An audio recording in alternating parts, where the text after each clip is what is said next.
आप सभी का होम साइंस क्लासेस में स्वागत है। होम साइंस का महा प्रैक्टिस सेट चल रहा है जिसमें आपको टॉपिक वाइज क्वेश्चंस कराए जाते हैं और आप किसी भी स्टेट से होम साइंस की तैयारी कर रहे हैं तो आपके लिए इम्पॉर्टेंट है। तो चलिए आज का वीडियो स्टार्ट करते हैं। पहला क्वेश्चन है, इनमें से कौन सा वाक्य असत्य पूछा है। तो इनमें से जो समय योजना कठोर होनी चाहिए, तो समय योजना कठोर नहीं होनी चाहिए। ठीक है।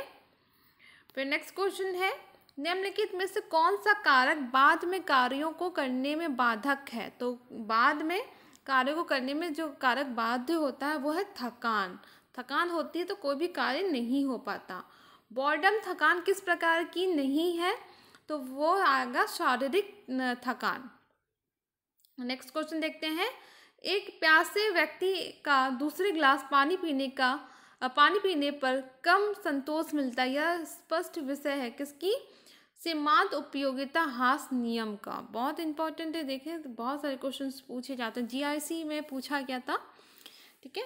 फिर गृह कार्य में थकान को दूर करने के लिए प्रयुक्त विधि है। तो जब गृह कार्य में थकान को दूर की जाती है तो कौन सी विधि अपनाई जाती है, यहाँ पे देखिए।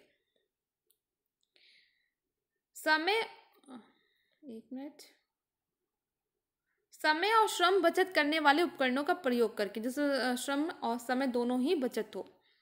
फिर नेक्स्ट क्वेश्चन है, निम्न में से कौन सा समय व्यवस्थापन का यंत्र नहीं है। तो थकान यंत्र नहीं है। बाकी पीक लोड, विश्राम काल, कार्य कर, वे सभी उसके यंत्र हैं। अर्गोनॉमिक्स के तत्व है, ये पीछे भी इससे पहले भी वीडियो में क्वेश्चन आया था, इंपॉर्टेंट क्वेश्चन है।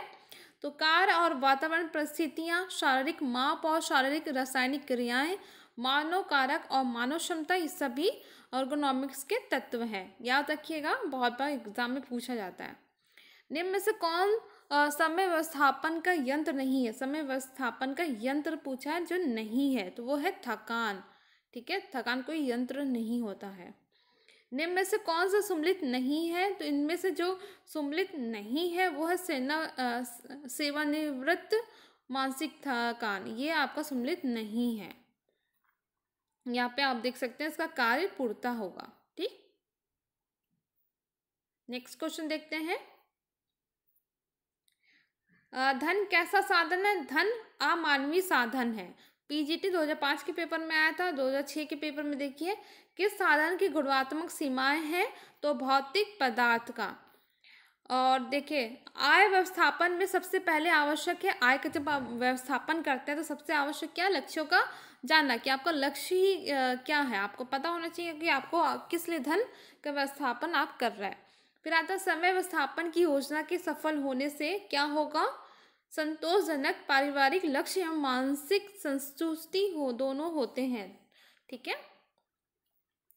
फिर आता है कार्य सरलीकरण का अर्थ, कार्य करने की सबसे आसान और शीघ्र विधि की सचेतता खोज करना है। यह परिभाषा निम्न में से किससे संबंधित है। तो ये निकेल और डार्सी के द्वारा। यहाँ पे आपको पूरी परिभाषाएं भी इंपॉर्टेंट मिल जाएंगी। ठीक है, 2010 में आया था टीजीटी के पेपर में। फिर आता है नेक्स्ट क्वेश्चन, वांशिक मशीन कार्य सिद्धांत है। वाशिंग मशीन कार्य सिद्धांत किस पे है, अपकेंद्रक पर। टीजीटी 2010 के पेपर में आया था। मुंडेल ने कार्य सरलीकरण को 3 परिवर्तन की वर्गों में विभाजित किया, जिसमें पहला परिवर्तन है हाथ और शरीर की गतियों में परिवर्तन। टीजीटी 2010 के पेपर में आया था। फिर नेक्स्ट देखिए, 2013 के पेपर में क्या आया था, कार्य सरलीकरण का अर्थ है, क्या अर्थ है, कार्य संबंधी आदतों में परिवर्तन लाना। फिर आता है सर्वाधिक ऊर्जा का उपयोग करने वाला कार्य है फर्श को पोंछना। जब आप पोछा लगाते हैं सर्वाधिक, उसमें क्या होता है, ऊर्जा की खपत होती है। कार्य सरलीकरण की प्रमुख 2 तकनीक है, कौन कौन सी होती है, औपचारिक और अनौपचारिक तकनीक। उत्तराखंड के पेपर में आया था। फिर आता है धन, समय और शारीरिक शक्ति तीनों की ही अधिक आवश्यकता होती है। किसमें, तीनों में किसमें सबसे ज़्यादा आवश्यकता होती है, जीवन चक्र की द्वितीय अवस्था में। ठीक है, इसमें आपको क्या, धन, समय और शक्ति तीनों की ही आवश्यकता होती है। तो आज के लिए इतना ही। नेक्स्ट वीडियो में नेक्स्ट टॉपिक को सॉल्व करेंगे। वीडियो पसंद आया तो वीडियो को लाइक करें, शेयर करें। अभी तक आपने चैनल को सब्सक्राइब नहीं किया तो प्लीज़ चैनल को सब्सक्राइब करें।